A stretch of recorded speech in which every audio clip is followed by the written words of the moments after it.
We were told 3 partial meltdowns, don't worry about it. Now we know it was 100% core melt in all 3 reactors.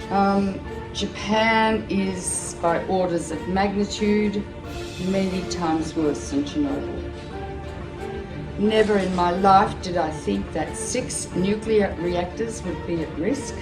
Well, TEPCO is like the little Dutch boy. All of a sudden we have cracks in the dike, you put a finger here, you put a finger there, and all of a sudden new leaks start to occur, and they're overwhelmed, literally making it up as they go along. We're in totally uncharted territories. You get any nuclear engineering book, look at the last chapter, and this scenario is not contained in the last chapter of any nuclear engineering textbook on the planet Earth.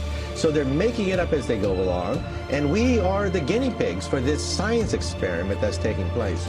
All radiation is damaging. It's cumulative. Each dose you get adds to your risk of getting cancer.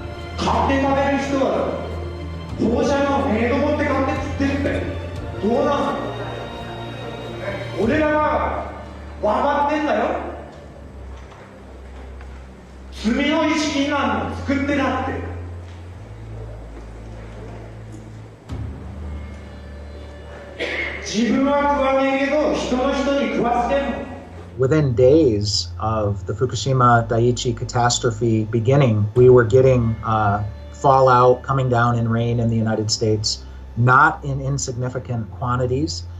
And also, of course, the seafood, not only does the ocean's currents bring the radioactivity this way, but also the sea life itself, the bluefin tuna, migrated from Japan to North America and carried the radioactive cesium in its flesh over here. Wow, not a good time to be eating tuna. The food chain remains contaminated for hundreds or thousands of years, and we'll start seeing lung cancer and leukemia, I think 2 to 5 years from now.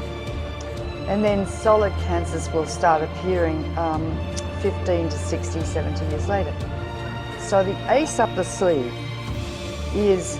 of the nuclear industry is the incubation time for cancer. It takes a long time for cancers to develop once you have inhaled or been exposed to these radioactive elements. And no cancer identifies its origin. And so there is already a level of cancer in society, but it's going to increase dramatically. The problem is not really under control.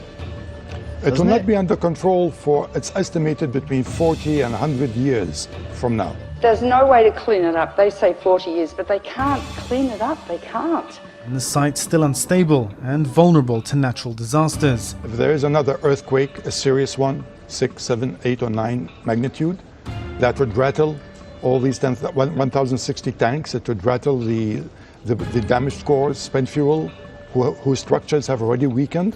Yes. That's a potential very, very serious threat.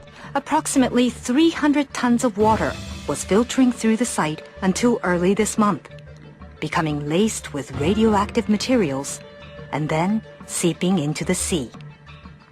Another factor is the ever-increasing amount of water accumulating inside damaged infrastructure.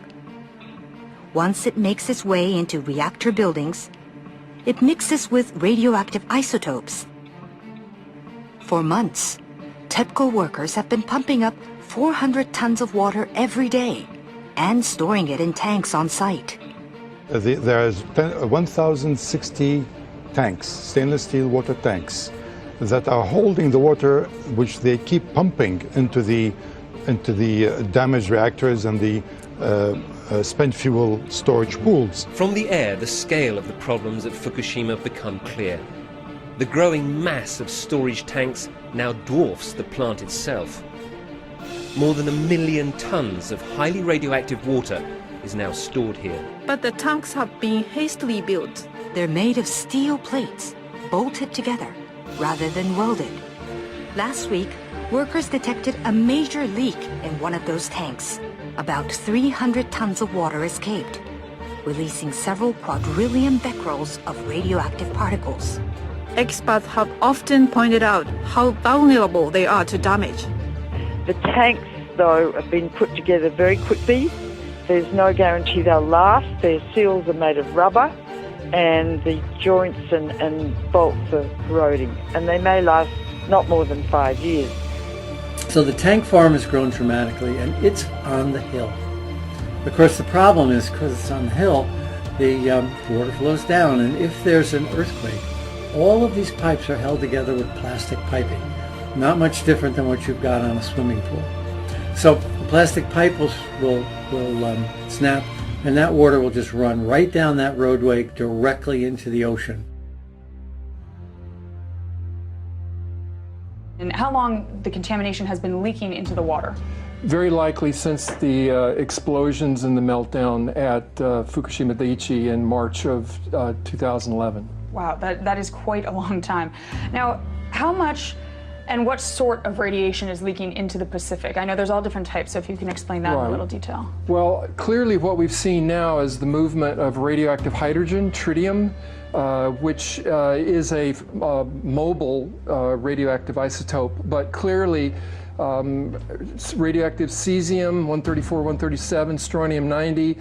We're seeing a full range of radioactive contaminants now moving, which indicate that the damaged cores of these reactors, the meltdowns themselves, are now contributing to the contamination of the Pacific Ocean and groundwater that's moving at about a rate of 300 to 400 metric tons per day. So the radiation has been leaking into the water and polluting the fish continuously for the last 2 years. Radioactive iodine-129, its half-life is 17 million years, plus strontium, plus cesium, plus tritium, and I could go on and on and on. If it gets into the sea, the algae concentrated hundreds of times, then the crustaceans concentrated hundreds of times, then the little fish, then the big fish, then us.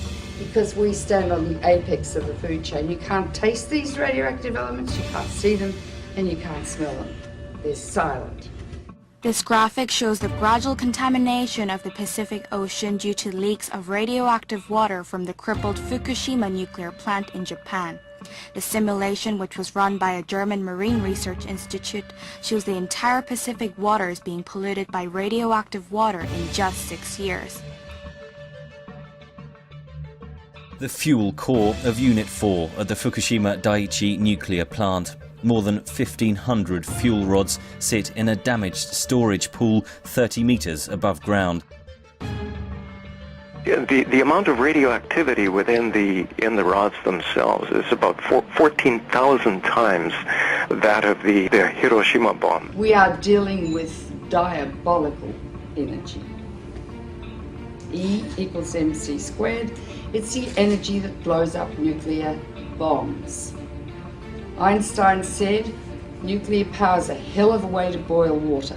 They need to remove those fuel rods from the pool because if there's another earthquake, Building 4 would go down probably, and all those fuel rods would be exposed to the air and they would burn, and they would release 10 times more radiation or cesium than was released at Chernobyl. Huge amounts, and pollute much of Japan and the Northern Hemisphere. So we're in a nuclear crisis at the moment. If there's another earthquake and Building 4 collapses, which contains the cooling pool with fresh fuel, I'm going to evacuate my family from Boston. So they put a crane on top of that building, which is shaky anyway, and they're going to lift the fuel assemblies out one by one with the crane, and it will be done manually. Normally, those rods are removed by computer control with millimetres to spare. It's a very delicate operation. The fuel rods must be kept submerged and must not touch each other or break. Nuclear experts warn any mishaps could cause an explosion many times worse than that one here in March 2011. Because if several rods touch each other, you could reach criticality and the whole fuel pool could go critical. Or if the rods break, if they're being lifted out, large amounts of radiation would escape from the rods and the area would have to be evacuated, meaning that if the area is evacuated, the continuous operation of cooling 5 spent fuel pools and 3 melted cores would stop. Need I go on?